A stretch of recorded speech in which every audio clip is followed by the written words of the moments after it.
हे असे छान अख्खा साबुदाणा वापरून बनवलेले पांढरे शुभ्र पापड आपल्याला मार्केटमध्ये अगदी सहजतेने मिळतात. मग तुम्ही म्हणाल मग घरी कशाला करत बसायचं? पण ते कसे बनवलेत हे माहिती नाहीये ना. हायजिनिक माहीत नाही, त्यांचं काय वापरलं, कसं वापरलंय, कुठं बनवले हे माहिती नाहीत. आपण हे पापड उपवासाला खातो आणि उपवासाला किती आपण लक्ष देत असतो, की हे नको, ते नको, असं नको, तसं नको आणि मग विकतचं कशाला खायचं? घरीच बनवूया की. ते सुद्धा अगदी सोप्या पद्धतीने. पाहू शकता साबुदाणा घ्यायचा. आता इथे रेग्युलर जो साबुदाणा असतो ना जाडवाला तोच घ्यायचा. तो बारीकवाला साबुदाणा या रेसिपीसाठी वापरायचा नाही. आता साबुदाणा किती घ्यायचा तर तुम्हाला हे पापड जितके बनवायचे तितके घ्या. कारण ना साबुदाणा आपल्याला इथे भाजायचा आहे ना शिजवायचा आहे. फक्त साबुदाणा भिजवून घ्यायचा आहे. व्यवस्थित भिजला की पापड बनला. तो कसा?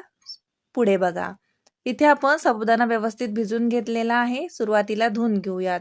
आणि थोडंसं पाणी घालून साबुदाणा हा तुम्ही रात्रभरासाठी भिजत घालू शकता किंवा 5 ते 6 तासासाठी. शक्यतोवर रात्री भिजत घाला म्हणजे सकाळी कसं नाश्ता झाला, जेवण झालं, स्वयंपाक बनला की हे पापड बनवायला तयार. पाणी बघू शकता व्यवस्थित घालून घ्या. जसं आपण साबुदाणाची खिचडी बनवायसाठी साबुदाणा भिजवतो ना, बस त्याच पद्धतीने भिजवायचा. पाहू शकता दुसऱ्या दिवशी मी दाखवते काय मस्त मोत्याप्रमाणे साबुदाणा भिजलेला आहे. परफेक्ट. असाच आपल्याला साबुदाणा इथे भिजलेला हवाय. चला रेसिपीकडे वळूयात. तर इथे एखादी प्लेट घ्यायची. माझ्याकडे ही ढोकळ्याची प्लेट आहे, मी तीच वापरते. त्याला ना थोडंसं सुरुवातीला तेल लावून घ्यायचं. नाममात्र तेल लावायचं. आणि आपल्याला लागतील इथे बांगड्या. हो, बांगडीच्या साहाय्याने बनवूयात म्हणजे आकार कसा गोल छान येईल. बाकी काहीच नाहीये. बांगडी वापरू शकता किंवा मग इथे छोट्या-छोट्या रिंग येतात बघा, त्या असल्या तर त्या वापरा. आता रिंग सर्वांच्या इथं नसतात, तर बांगड्या प्रत्येकाच्या घरी असतात. तर बांगड्या घ्यायच्या. आता प्लास्टिकच्या घ्या, काचाच्या घ्या, मेटलच्या घ्या, कुठल्याही घ्या. हे काही आपल्याला शिजवायचं नाहीये. याला नुसतं आपल्याला आकार देऊन घ्यायचा आहे. कारण साबुदाणा इथे ना शिजवलेला आहे, ना भाजलेला आहे. नुसतं भिजवलेला साबुदाणा आपण या बांगड्यांमध्ये घालतोय आणि त्याला असं व्यवस्थित सेट करून घेत आहे. पाहू शकता या पद्धतीने. जास्त जाड करू नका म्हणजे पापड वाळल्यानंतर मग तो वाढायलाही उशीर होईल आणि तळताना मग तो व्यवस्थित तळलाही जाणार नाही. पाहू शकता आपण ना जास्त पातळ ना जास्त अगदीच जाड हे साबुदाणा याच्यामध्ये सेट करत नाहीये, व्यवस्थित सेट करतोय. हाताने थोडं-थोडं प्रेस करून घ्या म्हणजे साबुदाणा एकमेकांना असं चिटकेल आणि हे व्यवस्थित असं सेट होईल.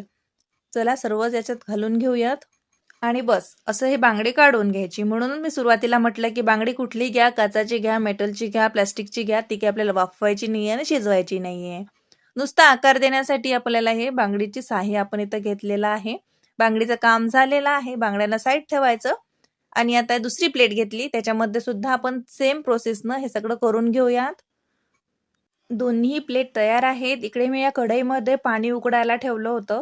आता तुमच्याकडे अशी कढई नसेल तर साधी कुठली कढई असते ना ते घ्यायची. स्टीमर असेल तर स्टीमरमध्ये सुद्धा तुम्ही हे बनवू शकता. असे आता हे उकडत्या पाण्यामध्ये ही प्लेट ठेवायची, त्याच्यावरती तिची दुसरी प्लेट ठेवायची. आणि आपले हे पापड आपल्याला वाफवून घ्यायचे आहेत. आता वाफवायचे कुठपर्यंत तर सांगते. सुरुवातीला याला 7 ते 8 मिनिटं छान असं वाफवून घ्या. हे कच्चं राहता कामा नये. व्यवस्थित स्टीम झालं की साबुदाणा कसा शिजला जातो. नाहीतर साबुदाणा जर कच्चा असला तर पापड फाटतो आपला. बघू शकता अगदी ट्रान्सपरंट हा साबुदाणा दिसतोय तुम्हाला. परफेक्ट. आता ह्या प्लेट काढून साईडला ठेवून द्यायचं. लगेच गरम-गरम हे काढण्याचा प्रयत्न करायचा नाही, नाहीतर पापड तुटू शकतो. थोडंसं थंड झालं की किचनमध्येच मी एक पेपर आथरून घेतला. असा कागद घालायचा. त्याच्यावरती काही तुम्हाला तेल वगैरे लावायची गरज नाहीये. आता असा सराटा याला आमच्या इथं सराटा म्हणतात. तुम्ही कशाने आता पडीने म्हणा काय म्हणता तुम्ही याला. या पद्धतीने हे असे काढून घ्यायचे. म्हणजे कसं हे ओले आहेत. हाताने काढले तर तुटतील. म्हणून अशा सराट्याने काढायचे आणि या कागदावरती याला असं वाढवण्यासाठी ठेवायचं. किचनमध्ये मी याच्यासाठी ठेवते की कसं लगेच मला हे काढून आणि याच्यावरती आथरणं हे सोपं गेलं. नंतर हा कागद उचलून उन्हामध्ये घेऊन जायचं. आहे ना सोपं. चला या पद्धतीने आता सगळेच हे साबुदाण्याचे बांगडीचे पापड बनवून तयार करूयात. काही नाही एकदा पाण्याला उकळी आली ना की बस लगेच पटापट हे पापड बनवून तयार होतात बघा. कारण याच्यामध्ये काहीच तामझाम नाहीये, कुठलीच याच्यामध्ये मेजरमेंट नाहीये, काहीच याला शिजवायची गरज नाहीये. फक्त हा साबुदाणा या आपण स्टीमरमध्ये वाफवून घ्यायचा आहे आणि बांगडीच्या साहाय्याने आपण त्याला आकार दिला. आहे ना सोपं. मग कशाला ते विकतचं खायचं, घरीच बनवा की. सोप्यात सोपं आणि हायजेनिक. अगदी सात्विक आणि शुद्ध पद्धतीने बनवलेलं. तेल सुद्धा चांगलं वापरत आहे आपण, कारण घरी खाण्यासाठी तेल चांगलंच वापरतो, हो की नाही? तर तेल इथे आपल्याला कडकडीत गरम हवं. हे पापड तुम्ही 3 ते 4 तास 3 ते 4 दिवस उन्हात वाळवून घ्या. आतपर्यंत साबुदाणा छान असा हा वाळला पाहिजे आणि कडकडीत तेलामध्ये हाय फ्लेमवरती हे पापड तळायचे असतात. आतपर्यंत हा साबुदाणा तळला गेला पाहिजे, नाहीतर मग दाताला चिपकेल आणि व्यवस्थित पापड खायला लागणार नाही. बघू शकता काय मस्त पांढरा शुभ्र झालेला आहे. दिसतो ना अगदी मोत्याप्रमाणे.